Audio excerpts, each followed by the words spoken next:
Selamat malam, saudara-saudari dalam Yesus Kristus.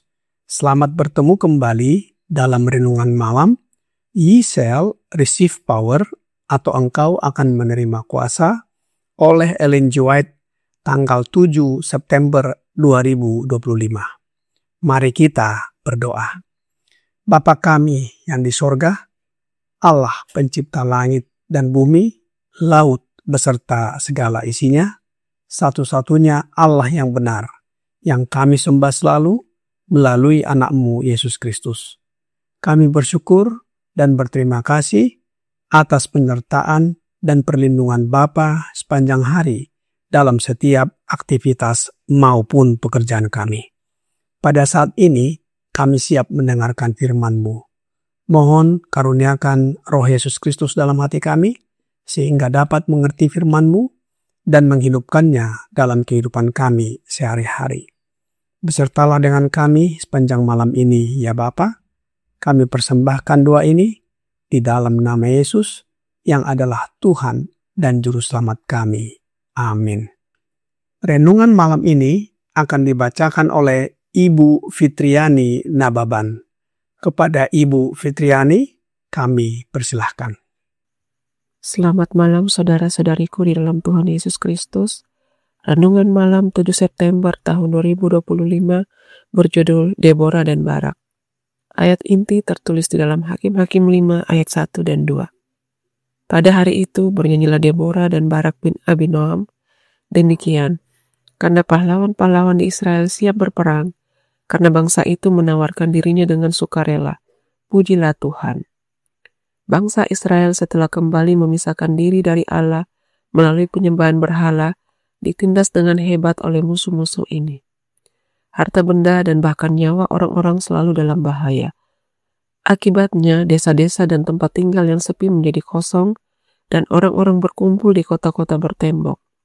Jalan-jalan raya kosong dan orang-orang berpindah dari suatu tempat ke tempat lain melalui jalan-jalan kecil yang jarang dilalui. Di tempat-tempat pengambilan air, banyak yang dirampok dan bahkan dibunuh, dan yang menambah penderitaan mereka, orang Israel tidak bersenjata. Di antara 40.000 orang, tidak ditemukan pedang atau tombak.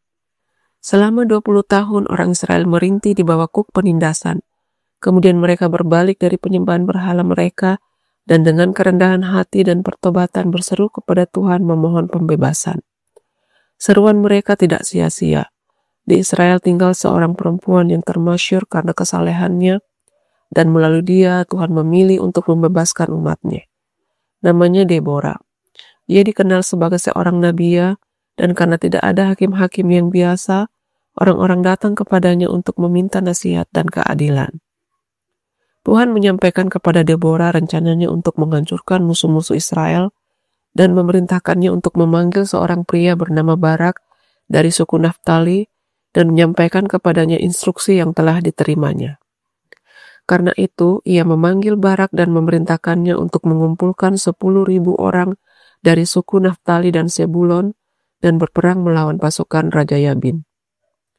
Deborah merayakan kemenangan Israel dalam sebuah nyanyian yang agung dan penuh semangat. Ia menyerahkan segala kemuliaan pembebasan mereka kepada Allah dan meminta umatnya untuk memujinya atas pekerjaan-pekerjaannya yang ajaib. Dikutip dari The Signs of the Times, tanggal 16 Juni tahun 1881. Demikianlah bacaan renungan malam kita. Terima kasih, Tuhan Yesus memberkati. Terima kasih atas penata layanan Ibu Fitriani. Tuhan Yesus memberkati.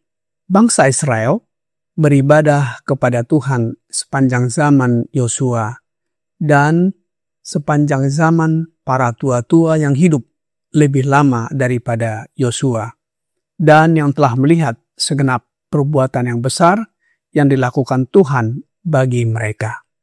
Hakim-Hakim 2 ayat 7.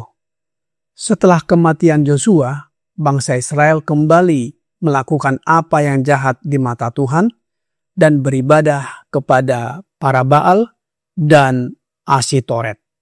Hal ini menyakitkan hati Tuhan. Kita bisa baca dalam Hakim-Hakim 2 ayat 11 dan 12. Dewa Baal adalah dewa utama bangsa Kanaan yang dikaitkan dengan matahari dan badai. Sementara Dewi Asitoret adalah dewi kesuburan, cinta, dan perang. Keduanya adalah dewa-dewi utama bangsa Kanaan. Tuhan menyerahkan mereka kepada musuh di sekelilingnya. Selama 20 tahun, orang Israel merintih di bawah penindasan. Kemudian mereka berbalik dari penyembahan berhala mereka dan dengan kerendahan hati dan pertobatan berseru kepada Tuhan, memohon pembebasan. Seruan mereka tidak sia-sia. Tuhan membangkitkan seorang hakim bernama Deborah untuk membebaskan mereka. Alkitab berkata dalam Hakim-Hakim 4 ayat 4 dan 5. Pada waktu itu, Deborah, seorang nabiah, istri Lapidot, memerintah sebagai hakim atas orang Israel.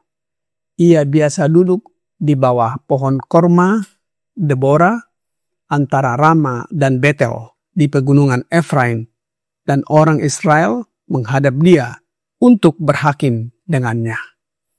Dalam kitab Hakim-Hakim 4 dan 5, nama Deborah disebutkan 11 kali.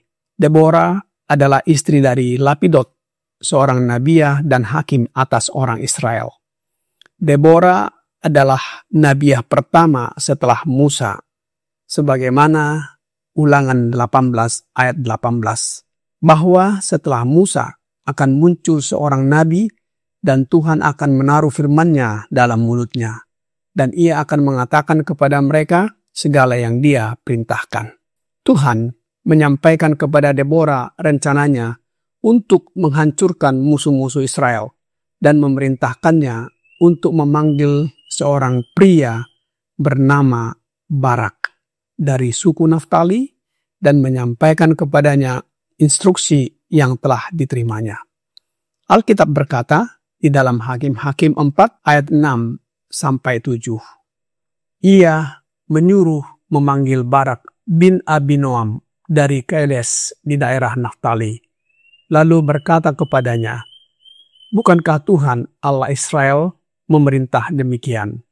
Majulah, bergeraklah menuju Gunung Tabor dengan membawa 10.000 orang Bani Naftali dan Bani Zebulon bersama-sama dengan engkau. Dan aku akan menggerakkan Sisera, panglima tentara Yamin, dengan kereta-keretanya dan pasukan-pasukannya menuju engkau ke sungai Kison, dan aku akan menyerahkan dia ke dalam tanganmu." Apa tanggapan dari Barak ketika menerima perintah dari Tuhan yang disampaikan melalui nabiah Deborah? Alkitab di dalam Hakim-Hakim 4 ayat 8 dan 9 berkata, jawab Barak kepada Deborah, "Jika engkau turut maju, aku pun maju. Tetapi jika engkau tidak turut maju, aku pun tidak maju." Kata Deborah, "Baik, aku turut. Hanya engkau tidak akan mendapat kehormatan dalam perjalanan yang engkau lakukan ini, sebab Tuhan akan menyerahkan Sisera ke dalam tangan seorang perempuan." Lalu Deborah bangun berdiri dan pergi bersama-sama dengan Barak ke Kedes. Barak ragu dan khawatir akan perintah Tuhan yang disampaikan kepadanya. Demikianlah orang yang tidak mempercayai panggilan Allah dan khawatir akan apa yang terjadi. Tentang hal ini, Roh Nubuat di dalam The Signs of the Times, tanggal 16 Juni tahun 1881, paragraf 6 berkata, Barak mengetahui kondisi orang Ibrani yang tercerai-berai, putus asa dan tak bersenjata, serta kekuatan dan keterampilan musuh-musuh mereka. Meskipun ia telah ditunjuk oleh Tuhan sendiri sebagai orang yang dipilih untuk membebaskan Israel, dan telah menerima jaminan bahwa Allah akan menyertainya dan menaklukkan musuh-musuh mereka, ia tetap malu dan tidak percaya.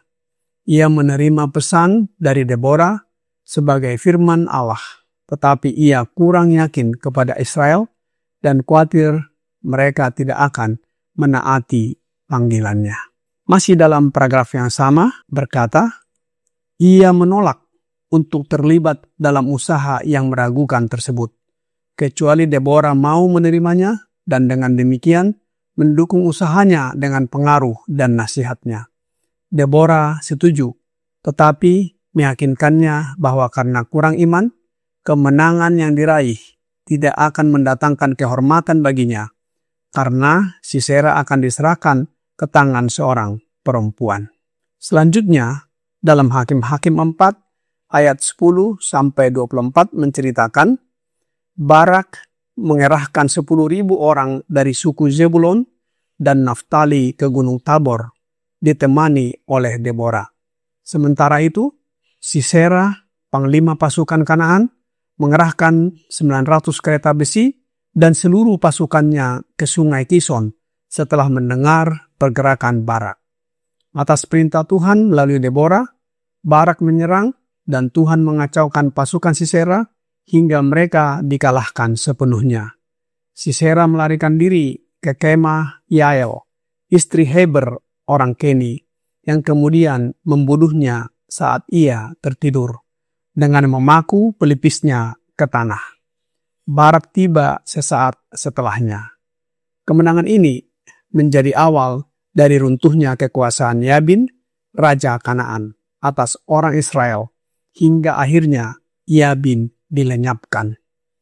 Nubuatan Nabiah Deborah bahwa panglima perang Yabin dibunuh oleh seorang perempuan digenapi. Ayat inti di dalam Hakim-Hakim 5 ayat 1 dan 2 berkata, pada hari itu bernyanyilah Deborah dan Barak bin Abinoam. Demikian karena pahlawan-pahlawan di Israel siap berperang, karena bangsa itu menawarkan dirinya dengan sukarela. Pujilah Tuhan. Kemenangan diraih oleh pasukan Barak yang disertai oleh Deborah. Deborah merayakan kemenangan Israel dalam sebuah nyanyian yang sangat agung dan penuh semangat. Kita bisa baca sampai dengan ayat 31.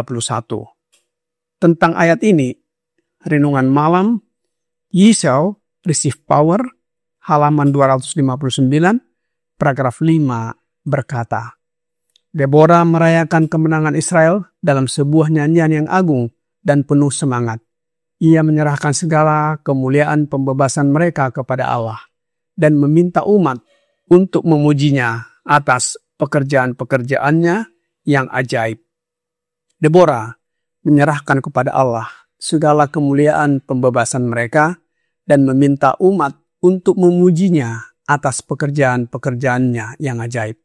Ia memanggil raja-raja dan pangeran-pangeran lain dari bangsa-bangsa di sekitarnya untuk mendengar apa yang telah Allah kerjakan bagi Israel. Roh Nubuat di dalam The Signs of the Times, tanggal 16 Juni 1881, paragraf 11 berkata, ia menunjukkan bahwa kehormatan dan kuasa adalah milik Allah, bukan milik manusia atau milik berhala-berhala mereka. Ia menggambarkan pertunjukan dahsyat, kuasa dan keagungan ilahi yang ditunjukkan di Sinai. Ia memperlihatkan kepada Israel kondisi mereka yang tak berdaya dan tertekan di bawah penindasan musuh-musuh mereka dan menceritakan dengan bahasa yang berapi-api sejarah pembebasan mereka. Kehancuran Sisera dan pasukannya secara efektif menaklukkan orang Kanaan. Hakim-Hakim 5 ayat 31 berkata, demikianlah akan binasa segala musuhmu, ya Tuhan. Tetapi orang yang mengasihinya bagaikan matahari terbit dalam kemegahannya. Lalu amanlah negeri itu 40 tahun lamanya. Tentang hal ini, Roh Nubuat berkata di dalam The Signs of the Times, tanggal 16 Juni tahun 1881, paragraf 12 berkata, kehancuran Sisera dan pasukannya secara efektif menaklukkan orang Kanaan. Setelah itu, negeri itu damai selama 40 tahun. Namun, kemakmuran tidak membawa Israel lebih dekat kepada Allah. Saudara-saudari dalam Yesus Kristus, kita melihat dalam pelajaran ini bahwa Tuhan dapat menggunakan wanita menjadi alat untuk membebaskan manusia dari belenggu penindasan, kegelapan, kebodohan, masa-masa krisis, dan menjadi alat kebenaran. Pengaruh wanita Kristen yang memurnikan dan melembutkan dibutuhkan dalam pekerjaan besar memberitakan kebenaran sekarang ini. Roh Nubuat di dalam The Review and Herald tanggal 26 Agustus tahun 1902 paragraf 5 berkata, Tuhan memiliki pekerjaan bagi wanita maupun laki-laki. Mereka dapat mengambil tempat mereka dalam pekerjaannya di masa krisis ini, dan Dia akan bekerja melalui mereka. Dan bekerja di bawah pengaruh Roh Kudus, mereka akan memiliki penguasaan diri yang dibutuhkan untuk masa ini. Juru Selamat akan memantulkan kepada para wanita yang rela berkorban ini terang wajahnya, dan akan memberi mereka kuasa yang melampaui laki-laki. Mereka dapat mendekati hati mereka yang tidak dapat dijangkau laki-laki. Kerja keras mereka dibutuhkan. Kiranya renungan malam ini membawa pembaharuan bagi kita. Tuhan Yesus memberkati. Mari kita berdoa. Bapa kami yang di sorga, kami bersyukur dan berterima kasih atas firman yang sudah kami dengarkan malam ini. Sebagaimana zaman dahulu dalam masa penindasan bagi umat pilihan-Mu, Bapa membangkitkan seorang pembebas, penolong bagi mereka, sehingga mereka merdeka. Namun bangsa Israel tegar tengkuk dan beberapa kali melakukan hal yang menyakiti hati Tuhan. Mereka berbalik menyembah Allah lain. Walaupun demikian, Bapa tetap berkemurahan melepaskan mereka dari belenggu penindasan. Kami bersyukur di zaman sekarang ini, Bapa mengirimkan pembebas, penolong bagi kami, yang menyadarkan kami akan dosa dan pelanggaran kami, mengakuinya dan bertobat, yaitu Roh Anak-Mu Yesus Kristus. Oleh sebab itu ya Bapa, karuniakan Roh Yesus Kristus dalam hidup kami, agar kami hidup menurut kehendak-Mu, dan tabiat kami diubahkan menjadi sama dengan tabiat-Nya. Banyak dosa dan pelanggaran yang kami lakukan ya Bapa, ampunilah kami. Kami persembahkan doa ini hanya melalui Anak-Mu, Yesus Kristus, yang adalah Tuhan dan Juru Selamat kami. Amin.